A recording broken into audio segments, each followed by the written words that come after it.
Hello again, everyone. Tonight we are doing another instructional cooking video. And even though right now here in beautiful Central Florida, it is about 80 degrees, less than a week before Christmas, I am going to be making chili this evening. And the great thing about chili is there are so many different ways you can make it, so many different ingredients that you can put in, and there's really no right or wrong way to do it. And so I'm just going to show you how I do my chili. I've actually entered it into chili cook-offs before. Actually did pretty well. And the recipe is based on, actually, oddly enough, it's a recipe that I found from Publix, but some of the ingredients that I've added on my own are some ingredients that I've gotten from my mom, my mom's chili. My mom used to make some really, really good chili, very spicy, and you know, obviously everybody has varying degrees of how much spiciness they like in their food and their chili. But I figure, what the hell, what's chili unless it's got some heat to it? So, first thing I'm going to do is take a look at the TV because I'm a big Baltimore Ravens fan today. Because as a Bucks fan, we need them to beat Green Bay today, and the Ravens just scored, so that's good. First thing I'm going to do is I'm going to show you the ingredients that we will be using today. And first thing you will see, I start with about 2 pounds of ground beef. I use the 80/20 ground beef. You'll see I have a fairly large onion chopped up, and I've divided it, and I'll explain that in a second. Your dry ingredients are chili powder, seasoned salt, pepper, and the secret ingredient that I got from my mother, nutmeg. And I'll show you that in a second. You're also going to have some tomato soup, some Rotel diced tomatoes, and some Hunt's diced tomatoes, the sweet onion flavor. And then for the heat, we go with some jalapenos and some Louisiana hot sauce. So those are your ingredients. I've already taken the dry ingredients and mixed them up. You're going to use about 3 tablespoons of chili powder, and then about just a pinch of the seasoned salt and the pepper. So I've already, for the sake of saving time, I've already chopped the onions up, and I've already put this into a bowl so that you don't have to sit there and watch me measuring this out into a measuring cup. So the first thing we are going to do is you want to go ahead and turn on your burner. This is my big pot that I use for my chili. And the first thing you want to do is we're going to brown this ground beef. And I have put the ground beef into the pot. And what you're going to do when you cook the ground beef is you're going to go ahead and put in your dry ingredients. This is your chili powder, your seasoned salt, and your pepper. And then also you're going to take the first half of your onions, and you're going to cook those onions in with the meat. Everything else will come a bit later.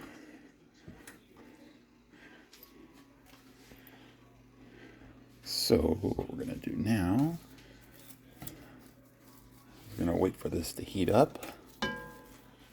And you're going to blend all this in together.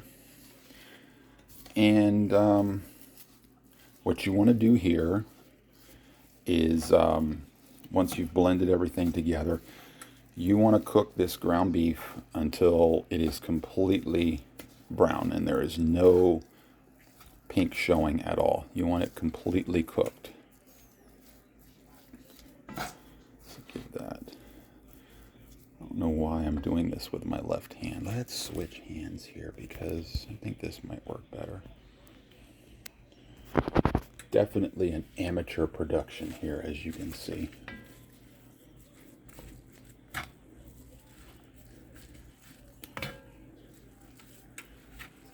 all those dry ingredients and just try to blend them in with the meat.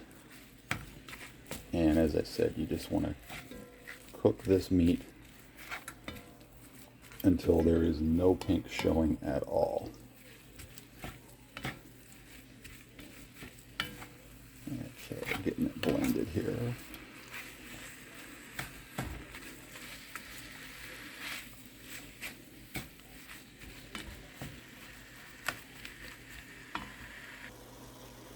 And voila, as you can see, our ground beef is now completely brown. And we've blended the onions and the dry ingredients in. So now what we're going to do is we are going to take our diced tomatoes, Rotel,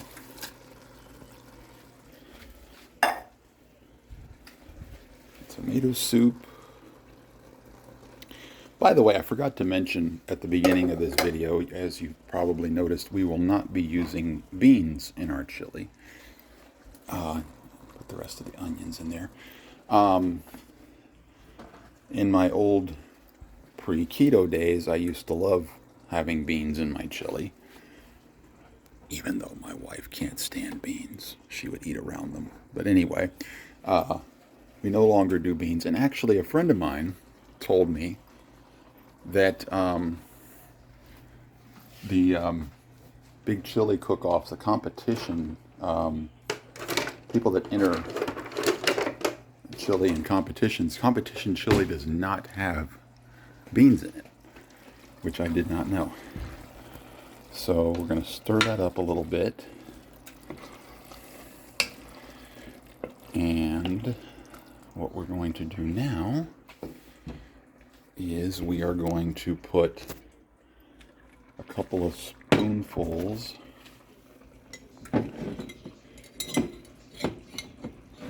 the one-hand challenge again. This is not working. Blooper alert. One moment, please. And as you can see, I had to pause the camera there. I've put in several spoonfuls of jalapenos. And now comes the hot sauce. Now, here I can't give you any set amounts because this is where it comes down to individual taste and how spicy you like your chili. And what's going to happen is while the chili is simmering, we'll be doing some frequent tastes to see if it's got enough heat. And then the final ingredient is the nutmeg.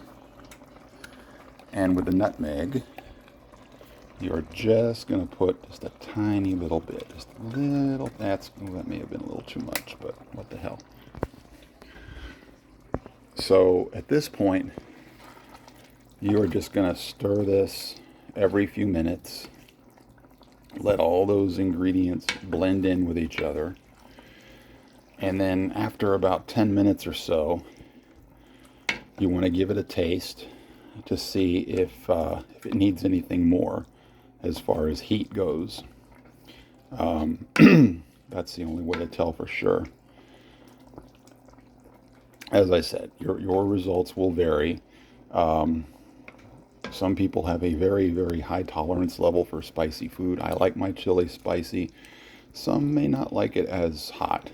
But again, it's all up to your individual taste. And that's what I love about chili, as I said in the beginning, is it's so flexible in that you can put so many different ingredients in it. I entered a chili cook-off one time with about 30 entries. Came in second place, by the way, and actually took home some money. But I was amazed at how many different varieties there were. Some people made white chili. Some made it with turkey. Others, obviously some had beans in it. But it's such a flexible dish. And, most people associate eating chili with cold weather, but I freaking live in Florida. And as I said, right now it's less than a week before Christmas. And it has been in the 80s for the last week or so. So when you crave chili, you crave chili. It doesn't matter what the temperature is outside. So anyway, this is what you're going to do now. You're just going to let it sit. You're just going to turn the oven down a little bit, turn the stove down. And basically, you're going to let this simmer. And in about 10 minutes, I'm going to come back and I'm going to give it a taste and see if I got the right amount of heat. And if not, if it's not hot enough, I'll add some more hot sauce or some more jalapenos. And if it's good, then I'm just going to let it simmer for a little while and let everything just kind of soak in. And after about simmering for about 20 or 30 minutes, it's good to go. So we'll see you back in a few minutes. Okay, we are going good now. I have given it a taste, and I think it needs a little more heat. So I put a few more jalapenos in, and I'm going to kick in a little bit more hot sauce. And then I think we should be good. So, just going to stir that in. And pretty much this is it. You're done. Once you've got the right amount of heat, and you know, if you don't want any heat, you can skip the jalapenos and the hot sauce. I personally would not recommend that, but as I mentioned before, it's all a matter of individual taste. So at this point, the only thing left to do is to let the chili sit on the stove for another 15 or 20 minutes, give or take, and just simmer.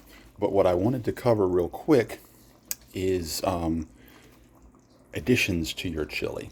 Now, some people will just eat the chili as it is. I personally have a couple of additions I like. Yes, I do put sour cream in my chili. Yeah, I know it deadens the heat a little bit, but I absolutely love sour cream in my chili. Whatever type of cheese you like, sharp cheddar, Colby Jack, whatever. But this is something that I really recommend. And this is called Moon Cheese.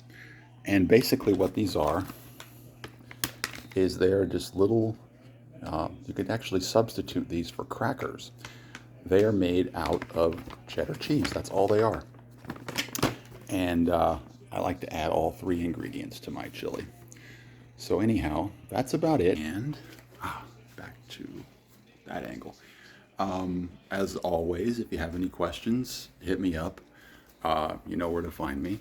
And again, with chili, it's all up to individual preference.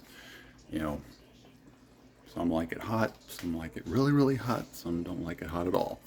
Doesn't really matter. It's all up to the individual. So I hope you enjoyed this. I hope everybody has a Merry Christmas.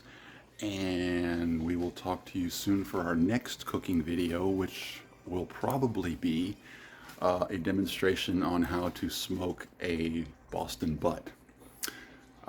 That will come somewhere sometime in the coming weeks. But anyway, Merry Christmas. Go Bucks. And we will see everybody soon. Take care.